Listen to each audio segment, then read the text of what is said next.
विधान परिषदेतील cross voting वरून संजय राऊत यांनी थेट न्याय व्यवस्थेकडे बोट उचललंय। आमदारांना विकत घेतलं जातं, फोडलं जातं, पण न्याय व्यवस्था काहीच करत नाही असं संजय राऊत म्हणाले।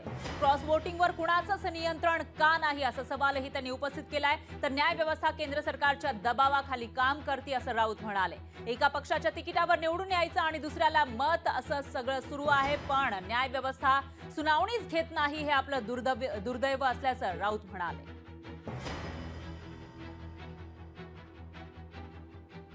महाराष्ट्रामध्ये ज्या प्रकारचं क्रॉस वोटिंग झालं त्याला जबाबदार आपली न्याय व्यवस्था आहे। पक्षांतरबंदी कायद्यातल्या त्रुटी आहेत आणि न्यायालयामध्ये यांच्यावरती वारंवार 2.5 वर्ष आम्ही तारखांवर तारखा घेतोय, ते कारवाई करत नाही।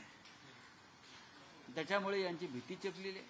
पैशाच्या आमिषाला कोट्यवधी रुपये घेऊन दुसऱ्यांना मतदान करायचं आणि त्या संदर्भात न्यायालयामध्ये दाद मागितली तर न्यायालय तारखांवर तारखा देतात। गैरसंविधानिक पद्धतीचं सरकार ते केंद्रात महाराष्ट्रात चालवत आहेत आणि केंद्र सरकार ज्यांना संविधानाची फार चिंता सध्या लागली आहे त्या सरकारला पाठबळ देत आहे। या राज्याचं दुर्दैव आहे। काँग्रेस पक्षानं कारवाई करायचं ठरवलं असेल ते त्यांचं स्वागत आहे, पण आम्ही स्वतः आमच्या साधारण 40 आमदारांच्या विरुद्ध, राष्ट्रवादी काँग्रेस पक्ष त्यांच्या 40 आमदारांच्या विरुद्ध बरं का की संविधानानुसार आम्हाला न्याय पाहिजे, घटनेतल्या संविधानातल्या 10व्या शेड्यूलनुसार आम्हाला न्याय पाहिजे हे सांगतोय न्यायालयाला, सर्वोच्च न्यायालयाला।